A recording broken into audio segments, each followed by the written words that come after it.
One of the things relational trauma takes from us is the ability to trust ourselves. Prior to trauma, whether it be betrayal, abandonment, or neglect, there's a universal trust in us, in what we think and what we feel. We know our own mind and we're in touch with our own needs. We come pre-wired that way. And when that innate wiring is coupled with a supportive, nurturing, and secure environment, then we have all the ingredients necessary to provide us with the ability to create healthy relationships. But after trauma, there's a relentless doubt in what we think and feel, and it casts a shadow over all of our relationships. Healing from relational trauma isn't about becoming somebody new. It's about returning to the self you were before you were taught to doubt your worth, your feelings, and diminish your voice. Trust isn't a leap. It's a series of tiny steps back to yourself. So today, we're going to talk about how to regain trust in yourself. Welcome to Trauma-Free Relationship. I'm Tom Philp, your host, and as a therapist, I've spent over 10,000 hours helping couples work through their trauma so they can repair ruptures, heal their wounds, and communicate from a place of wholeness and connection. Let's get started.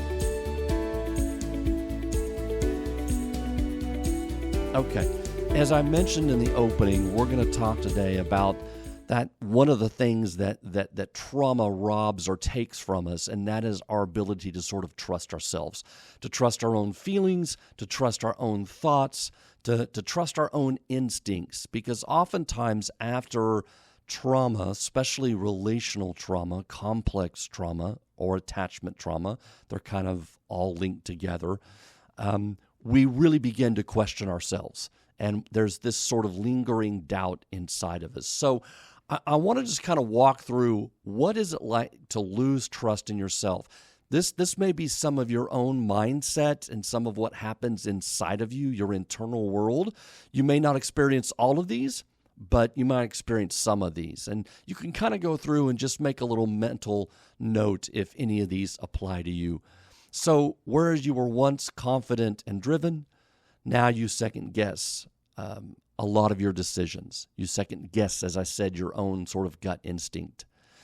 There's a constant internal narrative. Was it me? Did I cause this? Am I overreacting to a situation? There's times where you struggle with trusting your gut, often dismissing your instincts as being dramatic, too sensitive, I'm too much, not enough, I'm flawed, or I'm simply not worthy. And there's that sort of narrative, that tape that kind of runs in the background of your life. No matter what it is you might be doing, there's that tape that just sort of gets stuck on repeat and constantly brings up and questions your own sense of self-worth. You might have trouble making even small decisions like what to wear, who to text back, whether to speak up at work, whether to set boundaries, so on and so forth. And also, it impacts the way you feel safe in your own body and the lack thereof. You don't know how to create a sense of peace and calmness in your own body. And that's why learning to trust yourself is, in a sense, learning to return to yourself before the trauma, before your world, your internal world was disrupted, and you go back to a place where you can have some sense of calm and peace. And so from an emotional landscape standpoint, what this often looks like is you feel disconnected from your emotions, or you might feel overwhelmed by them. It might feel like there's a constant storm inside, and you're constantly using your energy in order to try to calm and regulate that storm, only to feel anxious and or depressed all over again. Or you might just feel numb. You might just feel really numb inside and not be able to feel your feelings. You might suffer from anxiety as well as some emotional flashbacks. Now, these are different than, say, visual flashbacks. An emotional flashback is where the same emotion from the time of your trauma comes up for you. And when that happens, it really blinds you from being able to perceive what's happening to you in the moment in an accurate way. And that emotion comes up and it hones in on any sense of danger, and it amplifies that danger so that you feel in danger now when you should be feeling safe in the now, in the here and now. And so those emotional flashbacks can come up and really hijack an interaction you're having. They can hijack the day you're having, or they can create a sense of emotional numbness where all of a sudden you're going just fine and it feels like the bottom falls out and you're just numb and you don't hardly feel anything. And so these emotional flashbacks can come up and really get in the way. Also, too, from an emotional landscape standpoint, you can carry lots of shame. You can feel stupid for playing a role in what might have happened, even if it was not your fault at all. Maybe you feel stupid for not having left sooner or for falling for manipulated behavior of a trusted partner. But that shame and sometimes even guilt can come up as well, especially guilt around setting boundaries and being able to say no. That is something that a lot of trauma survivors struggle with, is being able to learn how to set boundaries, how to set limits for themselves, and how to say no, because that was compromised through the trauma in the beginning. And so being able to set a limit and say no and draw a line now is something that a lot of trauma survivors really struggle with. So these might be some of the things that you're struggling with in terms of feeling like you can trust yourself again, feeling like you have control over your emotional landscape, over your thoughts, and that you can actually even trust your feelings and your thoughts. And so let's just pivot and talk about, because I really want to focus on what we can do about this.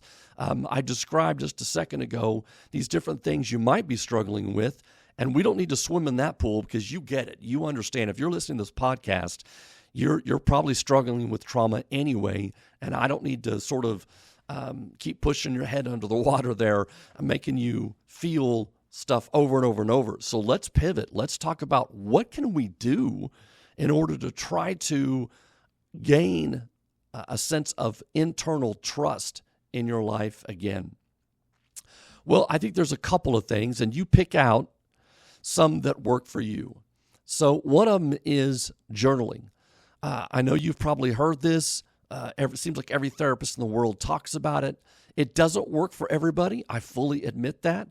But I also think journaling can be a very powerful tool. And so I always include it for those who may have thought about it and thought, well, yeah, I probably should do that. But right now, I don't know if I have the time, or I don't quite know what to journal, and so on and so forth. And so just try it. If you haven't done journaling before, I just want you to try it.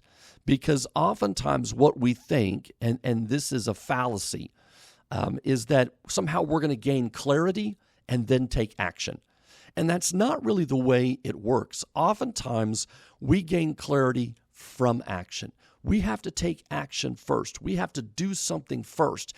And somehow it's in the doing that we begin to create clarity for ourselves. So do some daily check-ins. What am I feeling? What do I need? What is my mood today? Did I notice any particular shifts in my mood? These things you can journal. It doesn't take long. It could be 5 minutes to just journal some of this stuff. Some prompts might include, when did I begin to ignore my gut and what happened? At any time, did I listen to myself as I went along with the day? Was there a time I paid attention to my gut and it paid off? Oftentimes, what happens with trust is we notice all the times where we don't trust ourselves, but we don't pay nearly enough attention to those times that we actually do trust ourselves in order to make note of that and internalize the times where we did trust ourselves and it paid off. It worked. Our internal needs and wishes met our external reality. So try journaling, focusing on what you're feeling, what you need, the times where you might have ignored your gut response and what happened, but also, and maybe most importantly, the times where you paid attention to your gut and went with it and it paid off. I think also doing some inner child work is important. Writing yourself a letter to your younger self. And what would you say to yourself feeling the way you do, knowing what they went through? What would you have wanted somebody, a compassionate adult, to say to you back then? And so writing a letter can, again, be very impactful to your younger self. Now, I don't want you to re-traumatize yourself. So if this brings up too much emotion, if you've got too many blocks, if your protector jumps up and you go blank, then put that aside. Don't try that yet. We'll start working on emotion regulation and some grounding and soothing techniques first. Then maybe you can get to a point where you can do some inner child work. But if you feel like you're prepared for that, then go for it. Try to write yourself, your younger self, a letter. And, what would you say to it? What do you want it to know about who you are now and all the wonderful things that you've accomplished? Here's another one, identifying and reframing core beliefs. As I mentioned at the opening, a lot of times there's this sort of tape that just runs on automatic back in the back of our brain. It tells us we're not enough, we're unworthy of love, we're broken, and we've got to be able to challenge and reframe those core beliefs. So oftentimes we can use cognitive behavioral therapy or trauma-informed therapy to shift those narratives. One of the things you can do is just have a mantra of, I am safe right now. Because as you know, and I'm sure you've heard, part of trauma is that we feel unsafe in the here and now when we should be feeling safe in the here and now. That feeling is actually attached to the past, and it's our inability to be safe in the here and now and to be able to recognize that. So just even saying to yourself, I am safe now, and trying to feel safe in your body can make a big difference. Try to make some low-stake decisions for yourself, right? We don't have to make any life-changing decisions, huge career changes, employment changes, falling into a new relationship. We don't have to make big changes. We can make small incremental changes. Practice choosing what to eat, wear, or watch. Something as small as that. Wearing an outfit maybe that you only save for certain occasions. Wearing it on a day that's an average normal day to make yourself feel good. An outfit maybe that you feel really nice in. I know sometimes when I put on a new shirt that I buy or I get, man, I just feel sharp that day. I just feel better. It sort of artificially raises my self-esteem, but nonetheless, it feels good that day. And I feel like I'm looking good. I've gotten something that maybe is a little more in style than some of my clothes, and I'm updating my style a little bit, if you will, which I desperately need because I'm always behind the curve. I'm never really in style, but nonetheless, when I get a new shirt or something, you wear it that day, you just feel good. So little things like that can make a big difference. And celebrate even small choices that you're making independently. So, maybe choosing to eat something a little more healthy as opposed to that next cheeseburger that you just normally get. Even a small decision like that. Maybe it's not going to tip the scales on weight or something enormous, but here's a choice you made, and you chose to make a choice that was good and healthy for you. And so making low-stake decisions can be really helpful. Another thing is mindfulness and emotional tracking. Use mood trackers or even apps to recognize your emotional patterns. Are there times where you get triggered? Do there seem to be some patterns or people or places where you tend to get triggered more often than not? And being able to sit with your emotions without rushing to fix or even minimize them is really important. So we want to learn from our emotions, and we want to be mindful of them. We want to be able to have an emotional experience that we can learn from, that we can observe without being overwhelmed by the emotion, so much so that we are caught up in it, like that pool I mentioned earlier, where we just jump in and we're literally swimming in the emotion. We want to be sort of standing on the edge of the pool, looking at the water, which is the emotion, and going, oh, this is interesting. I want to be able to learn from this. This is an interesting feeling that's coming up for me. Or I just noticed that all of a sudden I felt very disconnected from any feelings, and I feel very apathetic right now about everything. This is interesting. So imagine yourself on the side of the pool looking into the water, and the water is representative of your emotion. Can you unblend from that? Can you be mindful of that for even just a few moments and be able to try to observe what you're feeling as opposed to being caught up in it? And then, of course, compassionate self-talk. This is really important. We need to be able to verbalize to ourselves ways that we want to be and feel, not ways that we already are and feel. So instead of, why did I let that happen? We need to replace it with, I did the best I could with what I knew. With, it was my fault, we need to replace it with, I was too young to know any better. I should have been protected by others. It wasn't my fault.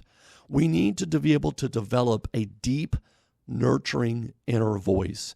That's going to be so important in our being able to regain trust in ourselves, is we have to stop beating ourselves up with that critical inner voice, and we have to be able to replace it with a compassionate self-talk. And the only way really to do that is to be able to recognize when that inner critic speaks up. Recognize when that tape is on automatic and it's just rolling through the same mantras. You're unworthy. You're not measuring up. You're too much, so on and so forth. And we've got to be able to stop that tape and interrupt it with a more compassionate self-talk. So these are some ways that I think is important to begin your journey to regain trust in yourself. Remember that healing from relational trauma, it's not about necessarily becoming somebody new. It's about returning to the self you were before the trauma occurred, so that you can trust your own feelings, your own self-worth, and your own voice. And this is a journey. Sometimes for some people, the trauma is so severe, this might be a lifelong journey. But nonetheless, this is a journey that can begin today for you. You are not alone. Help is here. And so try some of these tools to help yourself begin to trust yourself and to have a more nurturing inner voice. Thank you so much for listening. As always, it's such an honor to bring these to you. And continue to let me know what you'd like to hear more of, what I could focus on to be of most help. And until then, we'll talk to you next time.